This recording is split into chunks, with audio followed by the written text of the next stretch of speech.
A copper scroll, green with oxidation and brittle enough that it had to be sliced into 23 strips before anyone could read it, sits behind reinforced glass at the Jordan Museum in Amman.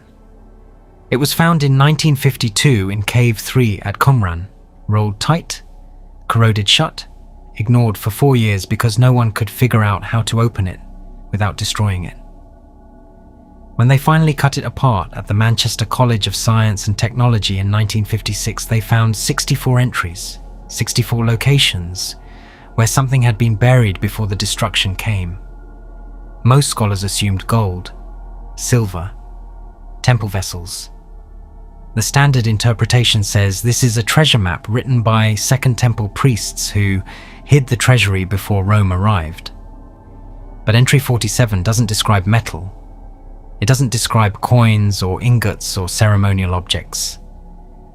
The Hebrew in entry 47 uses a phrase that appears nowhere else in the Dead Sea Scrolls, nowhere in the Torah, nowhere in any known Second Temple text. The phrase is guph sheni, and its direct translation is second body. The Book of Enoch was stripped from the biblical canon at the Council of Laodicea in 364 CE. Bishops voted on which books Christians were permitted to read, and Enoch, a text quoted by Jude, referenced by Peter, cited by early church fathers for 3 centuries, was declared forbidden. Too specific, too structural, too much about what humans were before the flood and what they lost. When the Dead Sea Scrolls surfaced in 1947 at Qumran, 11 separate copies of Enoch came with them. More copies than Isaiah, more copies than Deuteronomy, more copies than most books that survived the cut.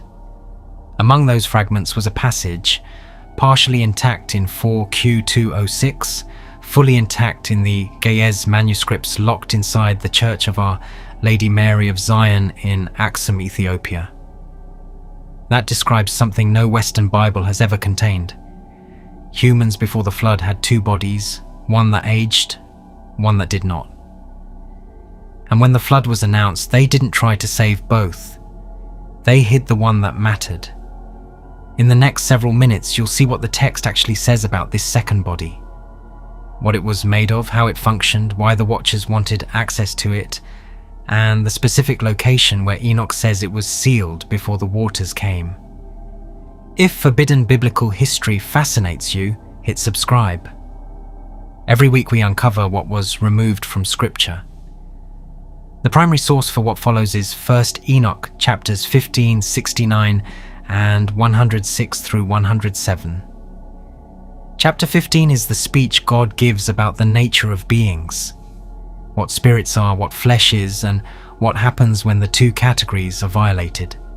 Chapter 69 contains the catalogue of forbidden knowledge the Watchers gave to humans, including one entry that most English translations shorten to a single word. Chapters 106 and 107 describe Noah's birth, and Noah's body does something at birth that no other human body in the text does. The Aramaic fragments covering these passages survive in 4Q206, recovered from Cave 4 at Qumran and dated by paleographic analysis to approximately 150 BCE. The fragment is incomplete and the top third is missing. The left margin is damaged, but 42 legible lines remain. Those 42 lines are archived today at the Shrine of the Book in the Israel Museum, Jerusalem, behind climate-controlled glass in a vault that maintains constant humidity. Dr. Ephraim Isaac, who translated the complete Ge'ez text of 1 Enoch for Oxford University Press in 1983, working directly from the Ethiopian manuscripts, noted that chapters 15 and 106 use a Ge'ez word, sega, in 2 distinct constructions that English editions collapse into one. The standard RH Charles translation from 1906 renders both constructions as body. Dr. Isaac observed in a 1991 lecture at Princeton Theological Seminary that the Ge'ez distinguishes between segamot, which carries the root for death or termination, and a second construction that implies continuity, something closer to body without ending or permanent vessel. He used the phrase Sega Zamot in his personal notes, the negation of matik, body without death. Charles translated both as body. One word, no distinction. Dr. George Nicholsberg, in his 2001 Hermeneia commentary, published by Fortress Press, flagged the same passage. He wrote that the dual body language in chapter 15 presented translation difficulties that may reflect a cosmological assumption absent from later Christian anthropology. He did not elaborate. The footnote runs 3 lines and then redirects to a discussion of Hellenistic soul-body duality, as if the Ge'ez text were borrowing from Greek philosophy. It isn't. The Ge'ez manuscripts in Aksum predate any Greek philosophical contact with Ethiopian scribal tradition, and the language doesn't describe a soul. It describes a second physical thing. An object. Something with weight, with location, with storage requirements. The passage reads less like theology and more like a property inventory, a list of what a person consists of, item by item, with each item accounted for and its status recorded. Start with what God says in chapter 15. The context: God is addressing the Watchers, the angels who descended to Mount Hermon and took human women.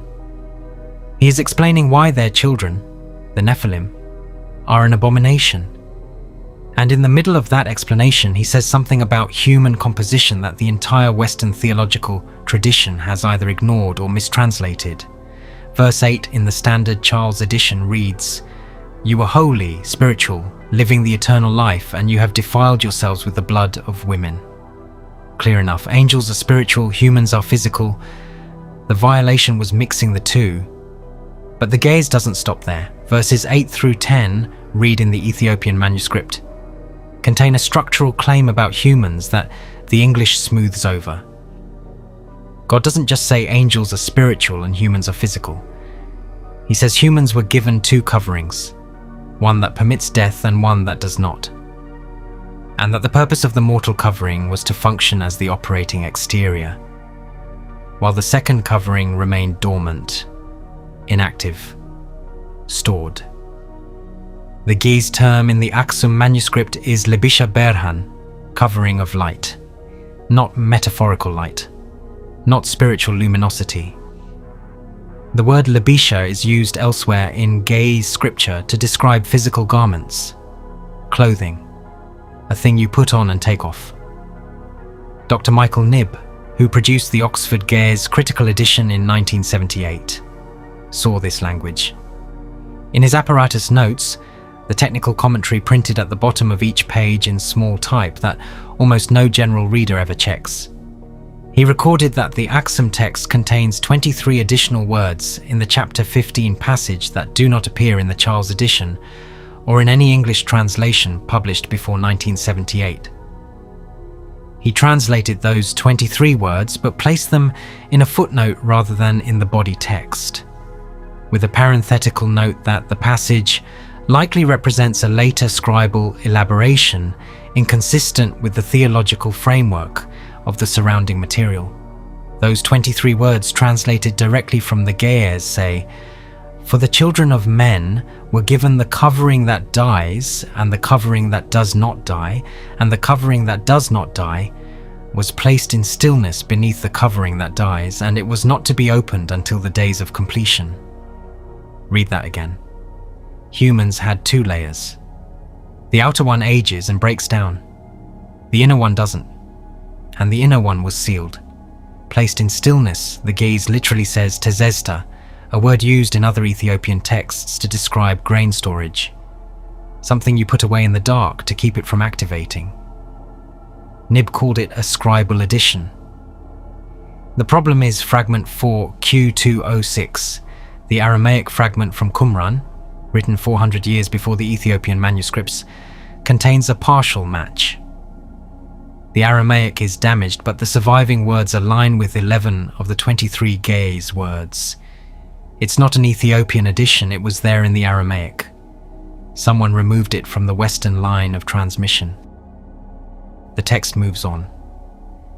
Chapter 69 is where the catalogue of forbidden knowledge appears. The Watchers taught humans specific things: metalwork, cosmetics, astronomy, root cutting, weather signs. Each Watcher is named, each teaching is listed.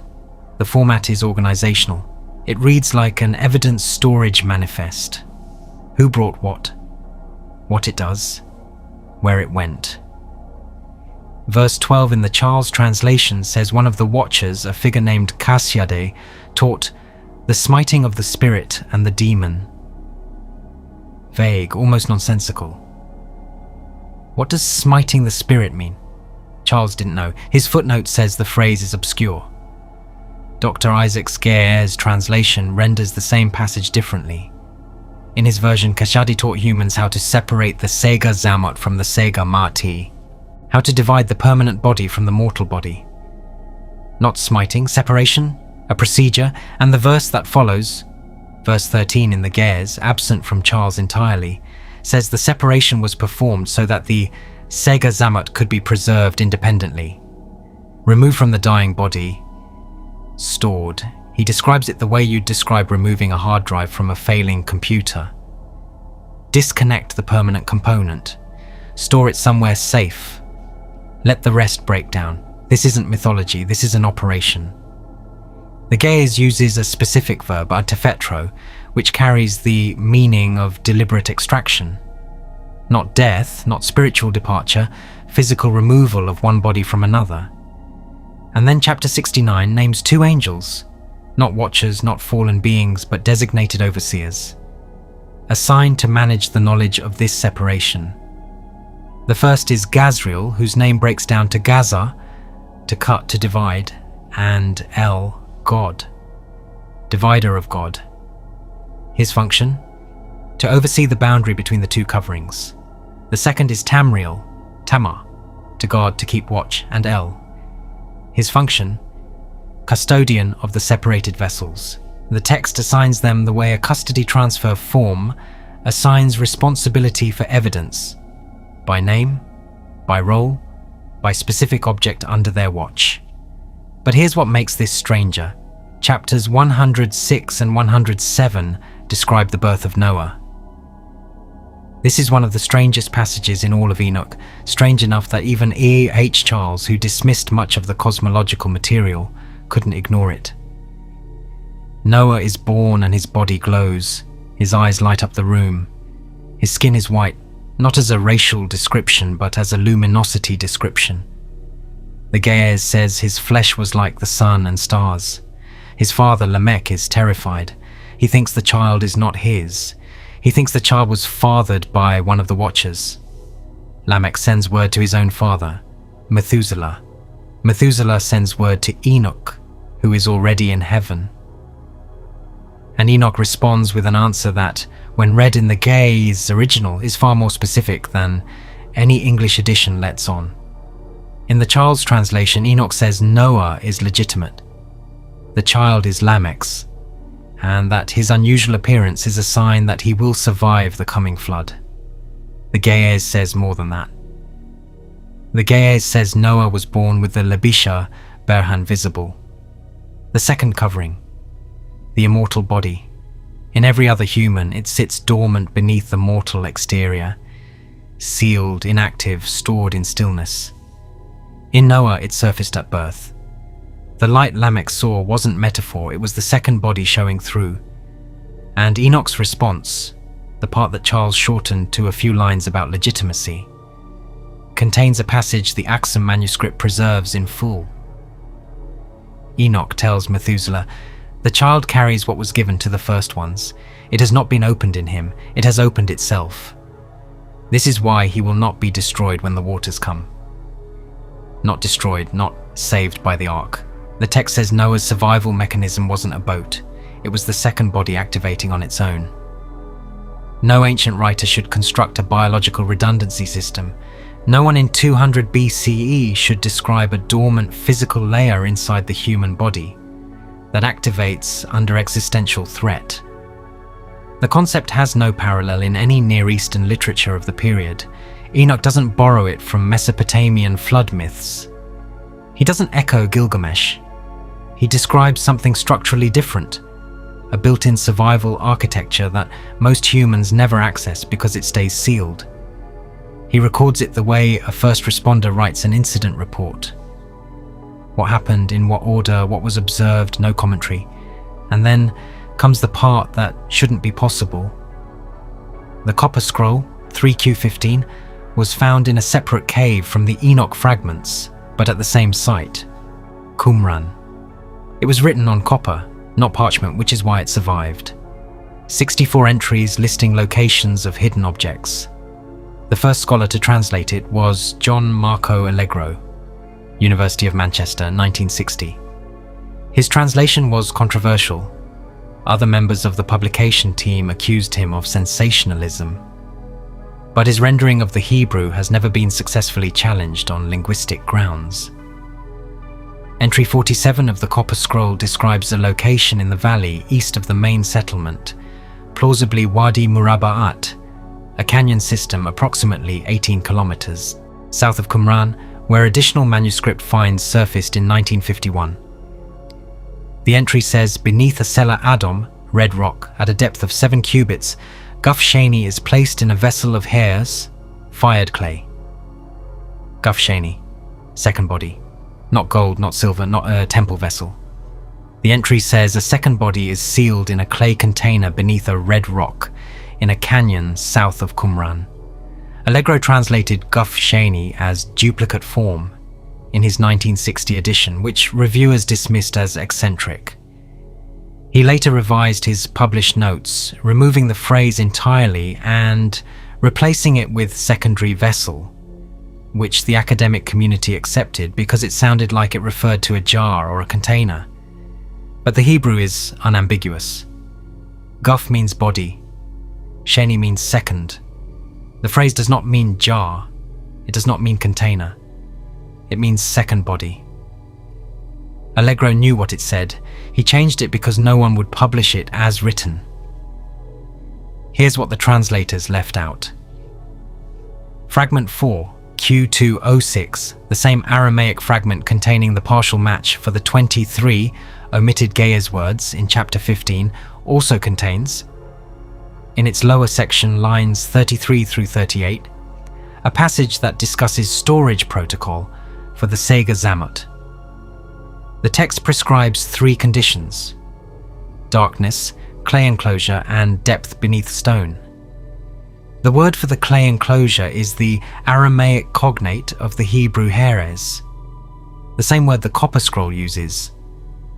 The Aramaic fragment and the Copper Scroll, found in different caves written in different languages, separated by at least a century of composition, describe the same storage method. Darkness, clay, stone above. Joseph Milik, who held the 4Q206 fragment for nearly 20 years before publishing in 1976, never discussed lines 33 through 38 in any publication. When Dr. James van der Kam of the University of Notre Dame requested access to those specific lines in 1989 for a comparative study, the École Biblique in Jerusalem, which managed the scroll publication project, replied that the fragment was under conservation review and temporarily unavailable for external examination. Van der Kam applied again in 1994. Denied. The reason given had changed, priority publication rights reserved. He published his Enoch commentary without those lines. They remain as of today partially photographed but never independently verified by a second translator. And what modern readers don't realize is that the Wadi Murabba'at Canyon, the location matching entry 47's geographic markers, was excavated by the Israel Department of Antiquities in 1952. The excavation report filed by Roland Devaux records 174 objects recovered from the caves: pottery, textiles, coins, leather fragments. Item 131 in the excavation log is described as sealed clay vessel, intact, contents not examined, transferred to storage at the Rockefeller Museum, Jerusalem. Item 131 has no follow-up entry. no contents report, no subsequent catalogue record, no photograph. The vessel was logged, transferred, and never mentioned again. In 2019, a research team at the Weizmann Institute of Science in Rehovot, Israel, one of the leading molecular biology institutes in the world, published a study on regenerative gene sequences in human DNA. The study focused on a cluster of genes that exist in the human genome but are permanently switched off. They are present. They are structurally intact. They encode for regenerative cellular processes that, if activated, would allow tissue to rebuild without degradation. The same mechanism observed in species like axolotls and planarian flatworms. The genes are there. They function in other organisms. In humans, they are silenced. The term the Weizmann team used was epigenetically silenced, meaning the genes weren't damaged or missing. They were deliberately turned off. Something in the regulatory architecture of the human genome keeps these regenerative pathways sealed, inactive, stored in stillness. Dr. Annika Dreyer, a molecular epigeneticist at the University of Leiden, published a follow-up paper in 2021 that asked a question the Weizmann study didn't. When were these pathways silenced? Her team's analysis of regulatory markers suggested the silencing event was ancient. Not a gradual evolutionary drift, but a discrete switch. One event, one shutdown. Her paper used the phrase "a single regulatory collapse of unknown origin." She presented the findings once at a genetics conference in Copenhagen in October 2021. She has not published on the topic since. A doctoral student who attended the presentation contacted her in 2023 for a follow-up interview. Dr. Dreyer replied that her research had moved in other directions. That was the entire response. Now, let me be clear, I'm not saying humans once walked around with two physical bodies, one mortal and one immortal, stacked on top of each other like layers of clothing.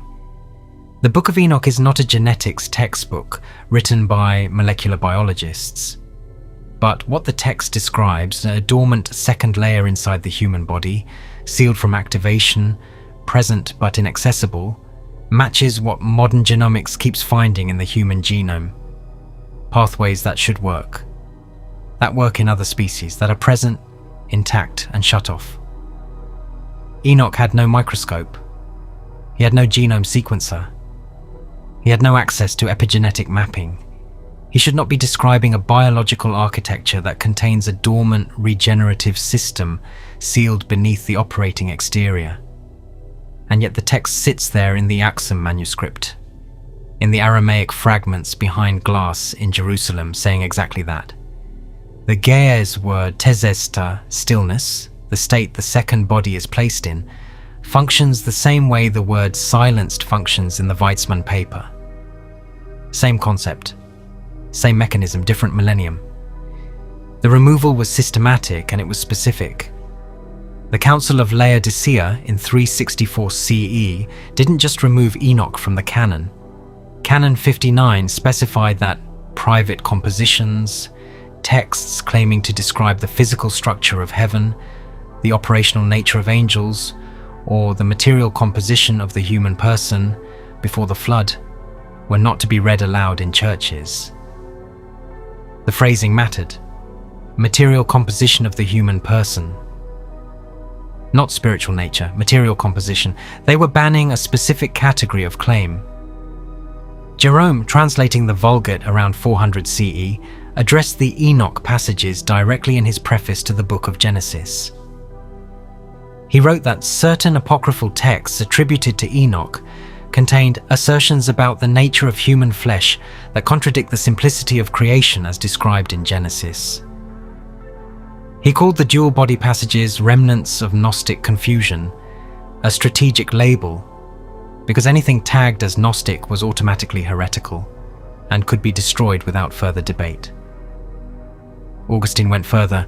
In City of God, written around 410 CE, he argued that any text describing humans as having been created with a capacity beyond mortal flesh was an invitation to the sin of the watchers repeated, meaning that even reading about the second body was, in Augustine's framework, a form of the same transgression that caused the flood. He recommended the passages be excised wherever they are found. And they were. R.H. Charles, assembling his 1906 English edition, the version that shaped every subsequent translation, noted in his introduction that certain passages in the Ethiopian text contained material of a physiological character unsuitable for inclusion in a work of religious scholarship. He didn't say they were false, he said they were unsuitable. His footnote on chapter 15 runs 2 sentences. The dual covering language is unique to the Ethiopian recension and likely reflects late Hellenistic body-soul dualism imported by Aksumite scribes. He offered no evidence for that claim. He offered no alternative manuscript showing the passage absent. He simply declared it late and moved on. Milik held the Qumran fragments from 1952 to 1976, 24 years. The fragments covering chapter 15 and chapter 69, the passages describing the second body, its composition and its separation, were among the last he published. When he finally did, he omitted lines 33 through 38 of 4Q206 from the transcription entirely. No explanation, no note. The lines appear in the photographic plates, but not in the text edition. In 1974, the Ethiopian Revolution overthrew Emperor Haile Selassie. The new Derg government restricted access to religious archives across the country. The Church of Our Lady Mary of Zion in Aksum, which houses the most complete Book of Enoch manuscript, including the uncut chapter 15, was placed under government protection. International researchers were denied entry. Between 1974 and 1991, no Western scholar examined the Aksum manuscript. 17 years of silence.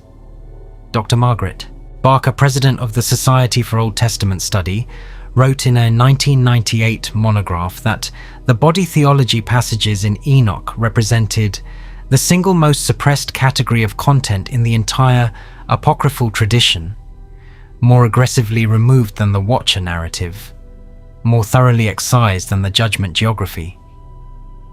She noted that while Watcher stories survived in fragmentary form across multiple traditions, the dual body material survived in exactly one manuscript line, the Ethiopian Ge'ez. Every other transmission chain cut it. And then there is item 131. The sealed clay vessel recovered from Wadi Murabaat in 1952, logged in the excavation report, transferred to the Rockefeller Museum in Jerusalem. In 2003, Dr. Herschel Shanks, editor of Biblical Archaeology Review, real publication widely circulated, submitted a formal inquiry to the Israel Antiquities Authority requesting the current status and storage location of item 131 from the 1952 Murabaat excavation log. The response, dated April 2003, stated that no item matching this description appears in the current Rockefeller Museum catalogue. The excavation log says it was transferred there. The museum says it doesn't exist. Shanks published a brief note about the discrepancy. No follow-up inquiry was filed, no investigation opened. The vessel was logged, moved, and erased from the record. What we have to confront is the simplest explanation that accounts for everything in the chain. If the Ge'ez manuscript in Aksum preserves 23 words that every English translation removed, words describing a second, dormant, immortal body sealed inside the mortal one, and if the Aramaic fragment 4Q206 contains a partial match for those same words, written 4 centuries earlier in a different language on a different continent, and if chapter 69 describes a specific procedure for separating that body and names 2 designated custodians assigned to oversee the process, and if Noah's birth narrative describes exactly what happens when the second body activates instead of remaining dormant, and if the copper scroll found at the same site, in a different cave, lists an object called guph sheni, sealed in clay beneath a red rock in a canyon 18 kilometers south. And if modern molecular biology has independently identified dormant regenerative pathways in the human genome that are structurally intact but epigenetically sealed by a single ancient shutdown event of unknown origin, then the text is not mythology, it is a record. Enoch saw something. He was told something. He wrote it down, with the same flat precision you'd use filling out a cold case, evidence log. What was found, where it was found, what condition it was in, who had custody and where it was moved. The Segazamot and the Labisha Berhan are either metaphors we've misread for 2,300 years, or they are exactly what the Ge'ez says they are. A second body, a permanent vessel, a dormant system inside every human being before the flood, removed, stored, sealed in clay and darkness, hidden in a canyon that was excavated once in 1952 and never examined again. The implications reach into everything we've been taught about what the human body is, what it was designed to be, and what was taken from it. The manuscripts remain in Aksum, locked behind stone walls under government restriction that has never been fully lifted. The fragments sit in Jerusalem behind climate glass in the shrine of the book, translated and catalogued, except for 6 lines that have never been independently verified. The Weizmann data is public. The Leiden paper is published. The regulatory collapse in the human genome is documented, peer-reviewed, replicable. Anyone with access to a university database can read it. And beneath a red rock in a canyon south of Qumran, a canyon that was excavated, logged, and then had one item disappear from the catalogue. Entry 47 says something is still sealed, still stored in clay, still placed in the darkness and stillness prescribed by a text that was banned 17 centuries ago. The second body is still there, still dormant, still sealed, exactly the way Enoch said it was placed.